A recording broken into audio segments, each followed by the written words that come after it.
This is the Kondor Blue Director's Monitor Kit. It's pretty badass. Let's talk about it.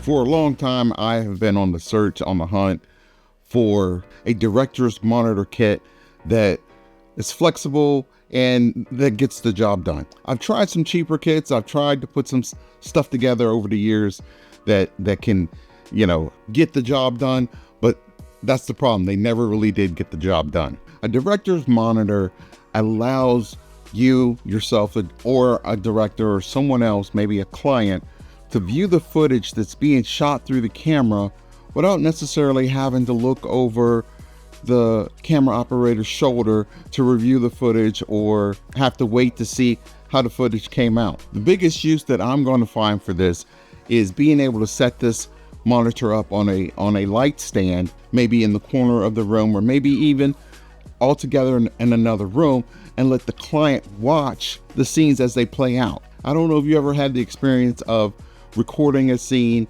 and then stopping everything and letting the client or letting the artist or someone else take a look at the footage, rewind, play it. You're holding the camera, they're looking over your shoulder, and you're going over the footage with them. It kind of slows down the entire day of shooting. And it's difficult to look at because most cameras have a small 2 or 3 inch screen to look at, and it's just kind of difficult for the interested parties to really see what's going on. So having a wireless monitor that you can hand to a client or hand to the director, or put, more importantly, put on a light stand somewhere and let everyone gather around and take a look at that footage, you get to go on about your day. You get to go ahead and keep shooting and plan the rest of the work that you're doing that day. It's just a convenient and awesome thing to have when you can afford to set up something like this. So before we get too far into this, I want to say, full disclaimer, Kondor Blue did send this to me. I'm under no obligation to say anything great about it,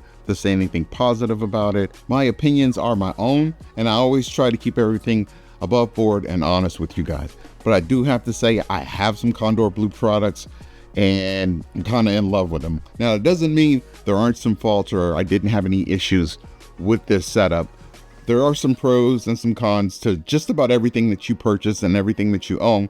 So I'll try to go over some of the cons later on, but let's get to some of the basic details. So just to give you an idea about the kit, what's awesome about it, what's one of my favorite things about it, is that it's completely modular. What that means is, although it comes in a kit, you can customize the kit however you want by picking up additional parts and accessories from the Kondor Blue website. The kit comes in 3 different configurations. They have what they call the V-mount kit, the Indie kit, and the Pro kit. I have here the Pro kit today, so let me put everything together and show you guys how it works. The kit comes with these adapters that go under the NATO rail. It's a really unique design and it keeps the rail from twisting around.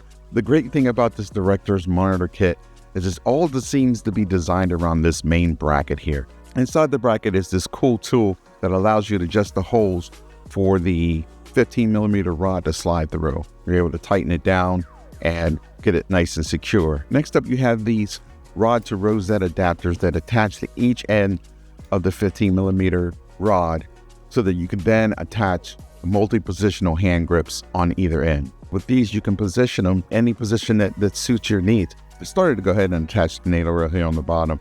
Then I realized I had it backwards. The large NATO rail goes up top and your smaller NATO rail goes on the bottom. So I'm just gonna go ahead and switch these here real quick. Put the large one up top where it goes, and then the smaller one on the bottom. Once I get that done, I attach the NATO spigot receiver here at the bottom.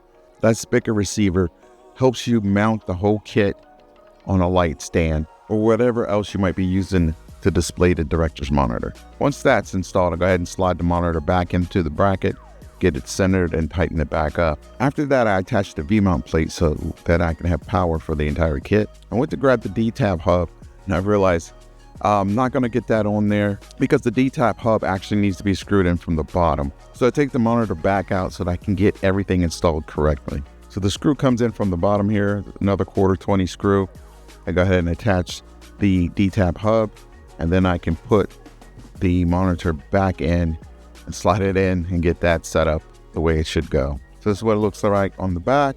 When I turn it around, you can just pop a V-mount battery here and plug it in, and now your entire rig has power. In order to power my monitor, I wanted to attach a dummy battery to it, but it looks like the battery needs to be installed first because the space is a little too tight to install it after everything has been put together. So again, I'm taking the monitor back out and installing the dummy battery here in the back and put it all back together here.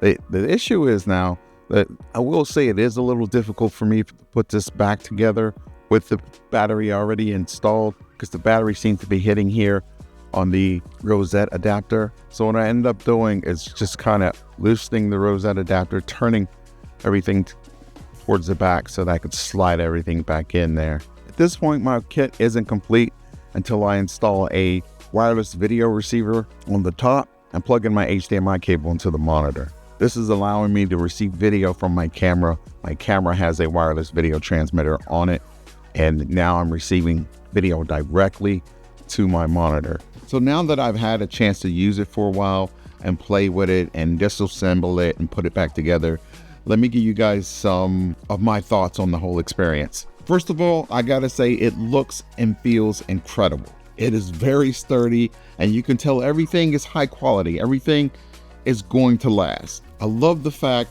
that it's small and condensed, and everything is just put together thoughtfully and well organized, and everything just kind of makes sense. I have used other kits before, and some of them get kind of wild and unwieldy, and you can tell the parts aren't quite as high quality. And I've always felt the kits that I used before weren't going to last, and they were going to fall apart. They couldn't handle a lot of stress and a lot of use on set. I don't have that problem with the Kondor Blue Director's Kit. I know I said it already before, but I can't say enough about the quality. Now, as for some of the issues that I ran into, one of the things I would say is, first of all, whatever monitor you use this with, the top of the monitor needs to be clear of all buttons and input and output ports. The way that this is designed, it's going to block anything that you would have at the top of a monitor. I actually tried to use another monitor and I had that same problem. It has buttons up top. I thought I could flip the monitor upside down and maybe mount the cage that way, but at the bottom of that monitor that I was using, there are a bunch of ports there that will be blocked, which would make the whole thing ineffective. So something like the Ninja V is just perfect for this setup. I'm not sure if they designed it with that in mind, or if there are many other monitors out there that just have a quarter 20 up top and no other buttons, and your power buttons and input and outputs on the side of the monitor. I don't know if other monitors are like that, but I know the Ninja V, it works perfectly with the Ninja V. So if you have one, this will work perfectly for you. The other thing that might be a con is the fact that everything is nice and compact. So depending on your accessories, it might not fit the rig just like you want it to. For example, I had issues getting my dummy battery lined up in there and getting it installed in the back of the monitor. I was able to do that, but it may take some finagling. And it could be the fact that the director's monitor kit needs to come together in a specific order for everything to just naturally fit together. Those are the only two issues or things that I wanted to bring up for you guys, just in case it could be an issue for some people and it's not an issue for other people. Just wanted to point that out to you. But overall, I have to say, despite those small issues, this is by far the best director's monitor kit that I've ever used. Nothing else that I've used has come close. Now, like I said, I am kind of a Kondor Blue fanboy, but trust me, if you've used anything else, let me know. Just give me a comment below, because I'm curious what everybody else has tried over the years. I've found nothing like this, nothing that's configured like this, nothing that's built like this. So it's definitely my favorite kit that I've ever tried. So for those of you that are interested in picking up a director's monitor kit, I do have the link below. It is an affiliate link, but if you click that, it'll take you right to the Kondor Blue site, take you right to what I have, and also it'll give you a chance to browse the site, see if there's anything else there that you might like. And if you're interested in knowing how I built my Kondor Blue rig, I do have a video right over here that you can click. It'll go through my entire setup for those of you who are interested in something like that. So anyway, that's all I have for you today. I will see you guys in the next video. Peace.